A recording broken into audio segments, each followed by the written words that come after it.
Hi hello ನಮಸ್ಕಾರ. ಭುವನಗಿರಿ ಭುವನೇಶ್ವರಿ ಚಾನಲ್ಗೆ ಸಂಧ್ಯಾ ಭಾಸ್ಕರ್ ಶೇಟ್ ಮಾಡುವ ಪ್ರೀತಿಯ ಸುಸ್ವಾಗತ.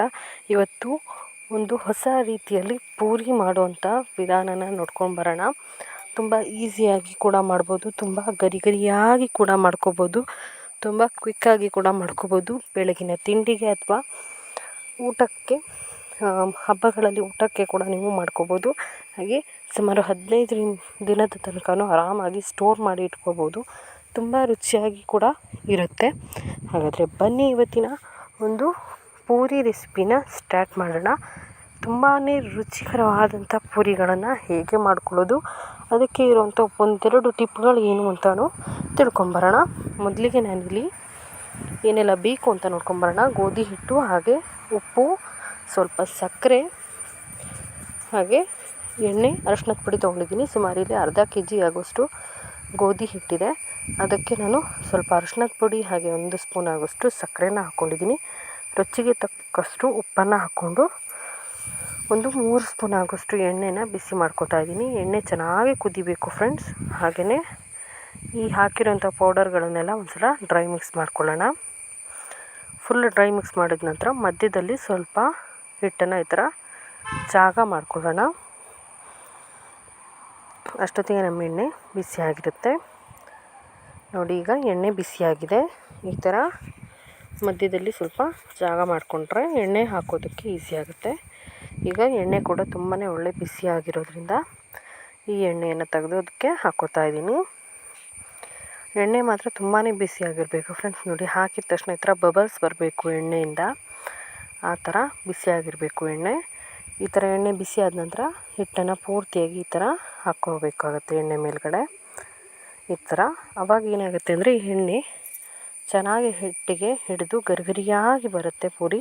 ಜೊತೆಗೆ 15 ದಿನ ಇಟ್ಟರೂ ಕೂಡ ಅದೇ ಕ್ರಿಸ್ಪಿನೆಸ್ ಹಿಟ್ಟಲ್ಲಿ ಇರುತ್ತೆ. ಜೊತೆಗೆ ಒಳ್ಳೆ ಟೇಸ್ಟ್ ಕೂಡ ಇರುತ್ತೆ ಫ್ರೆಂಡ್ಸ್. ಎಣ್ಣೆ ತುಂಬ ಹುರಿಯುವಾಗ ಖಾಲಿ ಆಗೋದಿಲ್ಲ. ಎಣ್ಣೆ ಕೂಡ ತುಂಬ ಕಡಿಮೆ ಯೂಸಲ್ಲಿ ಮಾಡ್ಕೋಬೋದು. ಎಣ್ಣೆ ಕೂಡ ತುಂಬಾ ಉಳಿಸ್ಬೋದು ಈ ಥರ ನೀವು ಮಾಡೋದ್ರಿಂದ. ನೋಡಿ, ಈ ಥರ ಎಣ್ಣೆ ಪೂರ್ತಿಯಾಗಿ ಹಿಟ್ಟಿನ ಜೊತೆ ಮಿಕ್ಸ್ ಮಾಡ್ಕೊಳ್ಳಿ. ಈ ಥರ ಚೆನ್ನಾಗಿ ಎಣ್ಣೆಯನ್ನು ಹಿಟ್ಟಿನ ಜೊತೆ ಮಿಕ್ಸ್ ಮಾಡಿ ಕಲಿಸ್ಕೋಬೇಕಾಗತ್ತೆ. ಈ ಥರ ಚೆನ್ನಾಗಿ ಒಂದು ಸಲ ಕಲಿಸ್ಕೋಬೇಕು. 1 ಗಂಟೆ ಇಲ್ಲದೆ ಇರೋ ಥರ ಚೆನ್ನಾಗಿ ಹಿಟ್ಟನ್ನು ಹಾಕಿರೋ ಎಣ್ಣೆ ಜೊತೆ ಮಿಕ್ಸ್ ಮಾಡಿ ಕಲಿಸ್ಕೊಳ್ಳಿ. ಈಗ ಕಲಿಸಿದ ನಂತರ ಸ್ವಲ್ಪನೇ ನೀರು, ತಣ್ಣನೆ ನೀರು, ಇದು ಬಿಸಿ ನೀರಲ್ಲ, ತಣ್ಣನೆ ನೀರನ್ನು ಹಾಕಿಬಿಟ್ಟು ಈ ಥರ ಸ್ವಲ್ಪನೇ ಹಾಕಿ ಕಲಿಸ್ಕೊಳ್ಳೋಣ. ಏನು ನಾವು ಚಪಾತಿ ಕಲಿಸ್ತೀವಲ್ಲ ಅದಕ್ಕಿಂತ ಸ್ವಲ್ಪ ಸಾಫ್ಟಾಗಿ ಕಲಿಸ್ಕೋಬೇಕಾಗತ್ತೆ ಹಿಟ್ಟು. ಚಪಾತಿ ಹಿಟ್ಟಿಗಿಂತನೂ ಸ್ವಲ್ಪ ಸಾಫ್ಟಾಗಿ ಕಲಿಸ್ಕೋಬೇಕು.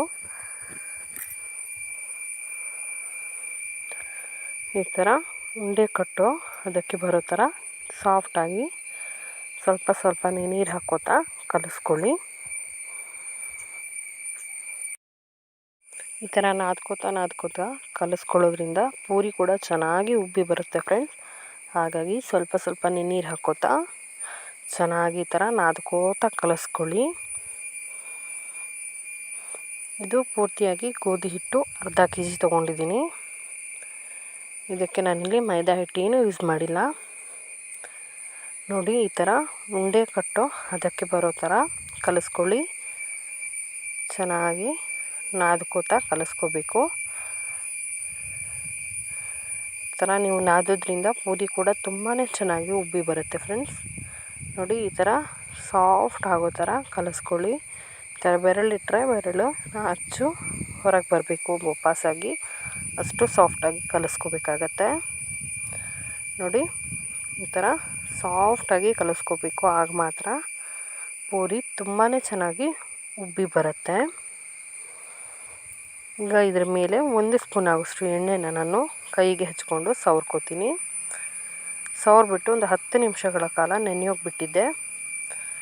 ಚೆನ್ನಾಗಿ ನೆನೆಯೋಗಿ ಬಿಡಿ. ಎಣ್ಣೆನ ಹಚ್ಬಿಟ್ಟು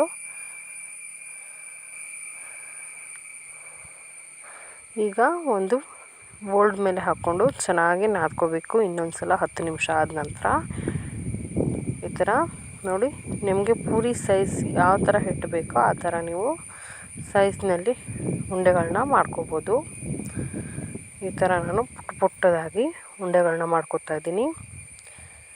ಈ ಥರ ಕೈಯಲ್ಲಿ ನೀವು ಹೀಗೆ ಉಂಡೆ ತೆಗೆಯೋದ್ರಿಂದ ಒಂದೇ ಸೈಜ್ನಲ್ಲಿ ಬರುತ್ತೆ ಹಿಟ್ಟು ಕೂಡ ಉಂಡೆಗಳು. ಇದೇ ಥರ ನಾನು ಎಲ್ಲವನ್ನು ಉಂಡೆಗಳನ್ನಾಗಿ ಮಾಡ್ಕೊತಾ ಇದ್ದೀನಿ.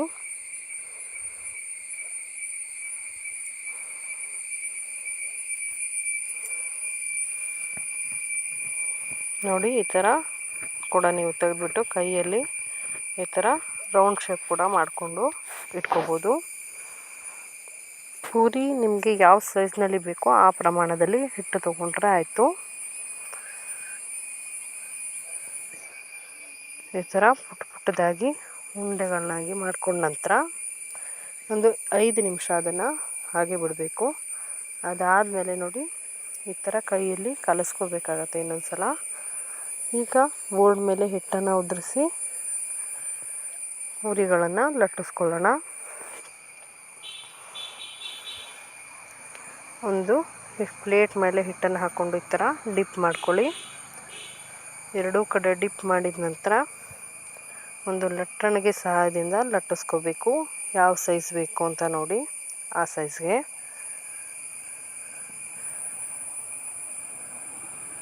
ಎಷ್ಟು ಅಗಲ ಬೇಕೋ ಅಷ್ಟು ಅಗಲವಾಗಿ ಲಟ್ಟಿಸ್ಕೊಳ್ಳಿ.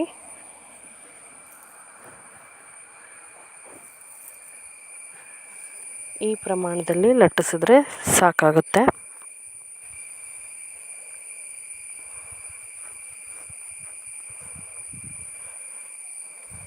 ನೋಡಿ ಫ್ರೆಂಡ್ಸ್, ನಾನಿಲ್ಲಿ ಬೇರೆ ಉಂಡೆಗಳನ್ನ ಲಟ್ಟಿಸ್ಬಿಟ್ಟು ಕೂಡ ತೋರಿಸ್ತಾ ಇದ್ದೀನಿ.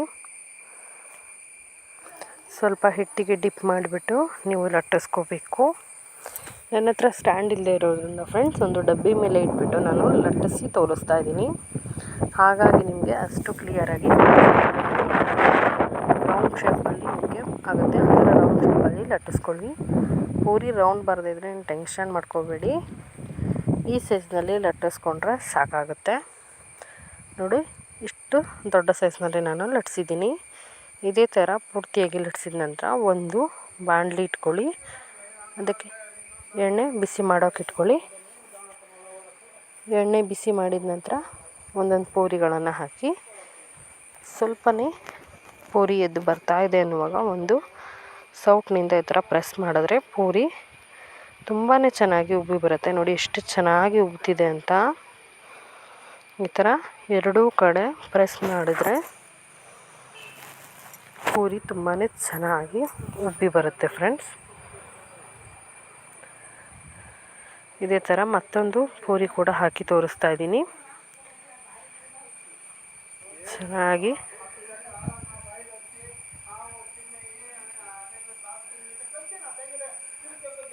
ಉಬ್ಬಿ ಬರೋ ಥರ ಈ ಥರ ನೀವು ಪ್ರೆಸ್ ಮಾಡಿದ್ರೆ ಚೆನ್ನಾಗಿ ಉಬ್ಬಿ ಬರುತ್ತೆ. ನೋಡಿ, ಪ್ರೆಸ್ ಮಾಡೋದ್ರೊಳಗೆ ಕೂಡ ಎಷ್ಟು ಒಳ್ಳೆ ಉಬ್ಬಿ ಬಂದಿತ್ತಂತ. ಈಗ ಇದನ್ನು ತಿರುಗಿಸ್ಬಿಟ್ಟು ಗೋಲ್ಡನ್ ಕಲರ್ ಬರೋ ತನಕ ಫ್ರೈ ಮಾಡ್ಕೊಳ್ಳಿ.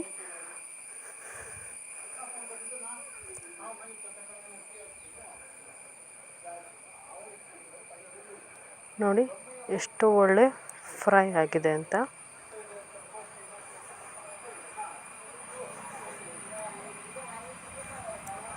ಎಷ್ಟು ಒಳ್ಳೆ ಉಬ್ಬಿ ಬಂದಿದೆ ಅಲ್ವಾ ಫ್ರೆಂಡ್ಸ್. ಇದೇ ಥರ ಗೋಲ್ಡನ್ ಕಲರ್ ಬರೋ ತನಕ ಎಲ್ಲ ಪೂರಿಗಳನ್ನು ಫ್ರೈ ಮಾಡ್ಕೊಳ್ಳಿ. ನೋಡಿ ಎಷ್ಟು ಗರಿ ಗರಿಯಾಗಿ ಪೂರಿ ಫ್ರೈ ಆಗಿ ಬಂದಿದೆ ಅಂತ.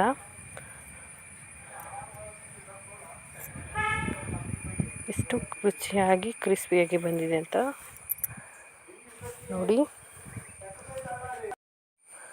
ನೋಡಿದ್ರಲ್ಲ ಫ್ರೆಂಡ್ಸ್, ಅಷ್ಟು ಪೂರಿಗಳನ್ನ ನಾನೀಗ ಹುರಿದು ರೆಡಿ ಮಾಡಿ ಇಟ್ಕೊಂಡಿದ್ದೀನಿ.